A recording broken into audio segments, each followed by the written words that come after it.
Bismillahirrahmanirrahim. Assalamualaikum warahmatullahi wabarakatuh. Innal hamdalillah nahmaduhu wa nasta'inuhu wa nastaghfiruh wa na'udzu billahi min syururi anfusina wa min sayyiati a'malina. May yahdihillahu fala mudilla lahu wa may yudlil fala hadiya lahu. Asyhadu an la ilaha illallah wahdahu la syarika lahu wa asyhadu anna Muhammadan 'abduhu wa rasuluh la nabiyya la rasula ba'dah. Baiklah, sebelumnya perkenalkan, nama saya Ahmad Habibi dengan NIM 2415050069 akan menjelaskan tentang definisi, objek, faidah, tujuan, dan sejarah daripada usul at-tafsir wa qawaiduhu. Baiklah, bagian pertama yaitu pengertian usul tafsir wa qawaiduhu. Terdiri dari kata usul tafsir, yang mana kata usul sendiri itu merupakan jamak dari kata asal, yang secara bahasa berarti dasar. Itu bisa jadi dasar dari asal usul dan keturunan, bisa juga asal persoalan, sumber pengetahuan, naskah asli, atau kaidah-kaidah. Kemudian itu adalah kata tafsir, yang mana kata tafsir itu sendiri merupakan sebuah bentuk masdar di nafas fassara yufassiru tafsiran, yaitu yang artinya menjelaskan, mengomentari, atau menerangkan. Kemudian banyak sekali terdapat banyak ulama mendefinisikan tafsir. Itu salah satunya adalah Manna Khalil Al-Qattan. Ia mengutip definisi tafsir yang dikemukakan oleh Abu Hayyan, yaitu sebagai ilmu yang membahas tentang cara pengucapan lafaz-lafaz Al-Quran, tentang petunjuk-petunjuknya, hukum-hukumnya, baik ketika berdiri sendiri maupun ketika tersusun dari makna-makna yang dimungkinkan baginya ketika tersusun serta hal-hal lain melengkapinya.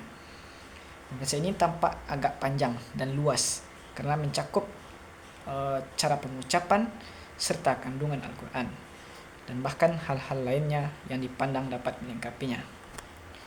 Kalau ulama secara lebih ringkasnya juga definisi tafsir dikemukakan oleh Al-Zarkashi sebagaimana dikutip oleh Manna Al-Qattan, yaitu ilmu untuk memahami kitabullah yang diturunkan kepada Nabi Muhammad SAW, menjelaskan makna-maknanya serta mengeluarkan hukum dan hikmahnya. Kemudian yang selanjutnya kita beralih kepada lafaz qawaiduhu. Lafaz qawaiduhu ini mengiringi tema usul tafsir pada tema kali ini. Itu terdiri dari kata qawaid. Qawaid merupakan bentuk jamak dari kata qaidah, yang berarti adalah asas, dasar, manhaj, dan thariqah, yaitu metode. Sedangkan lafazhu pada kalimat qawaiduhu terletak pada penghujung ungkapan qawaiduhu, itu merupakan kembalinya kepada kaidah-kaidah tafsir. Jadi usul tafsir dan kaidah-kaidahnya, kaidah-kaidah tafsir maksudnya.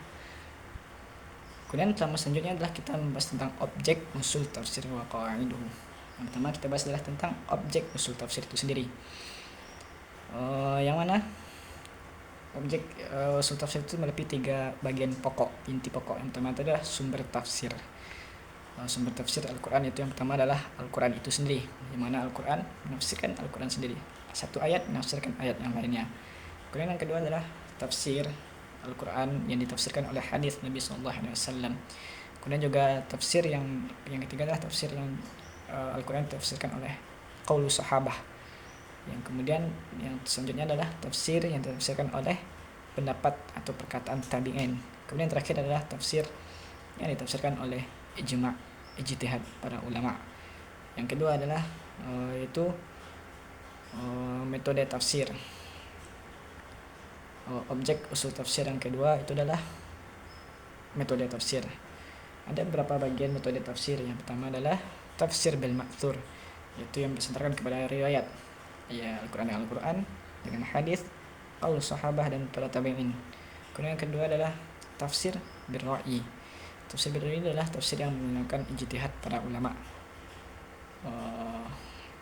Kemudian yang selanjutnya adalah pada metode tafsir tahlili, yaitu menjelaskan ayat per ayat secara runtun. Kemudian yang ketiga adalah yang selanjutnya, keempat adalah tafsir ijmali, menjelaskan makna ayat secara global. Kemudian ada metode muqaran, yaitu membandingkan penafsiran sebagai mufassir.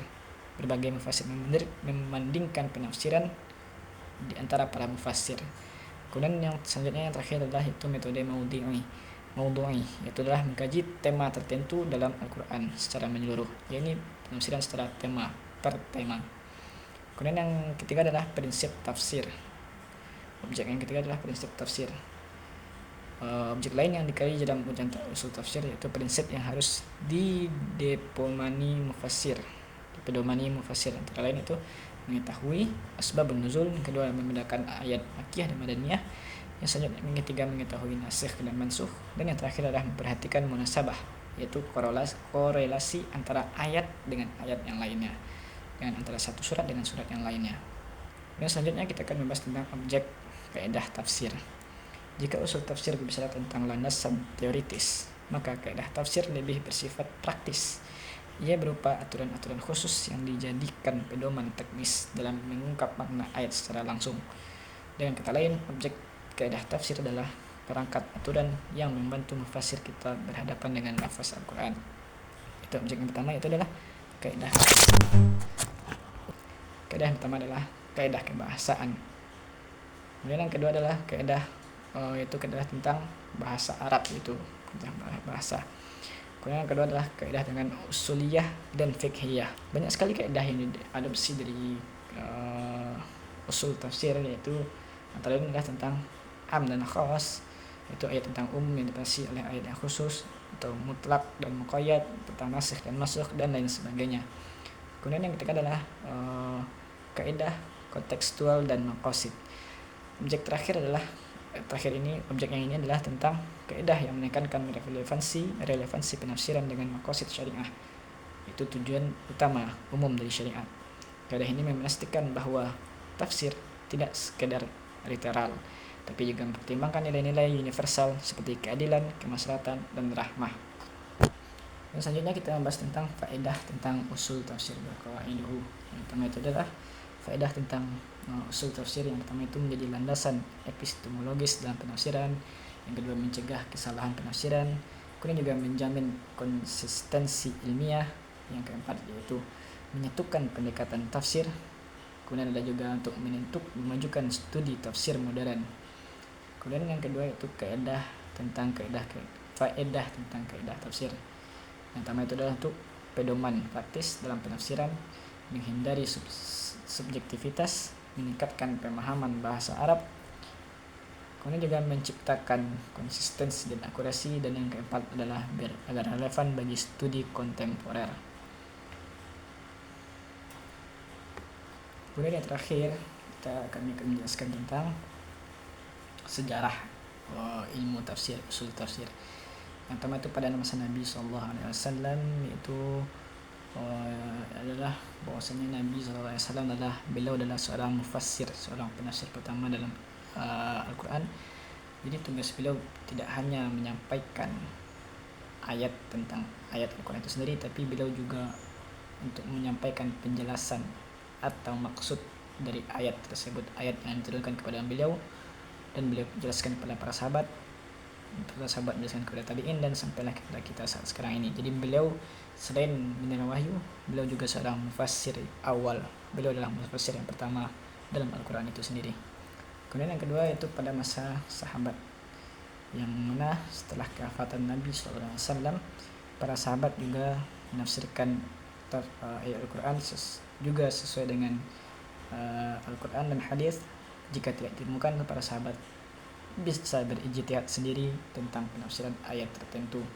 Seperti contoh para mufassir, para sahabat yang terkenal adalah Ibnu Abbas radhiyallahu anhu, kemudian juga ada Ubay bin Ka'ab, kemudian juga ada Abdullah bin Mas'ud radhiyallahu anhum radhu'an.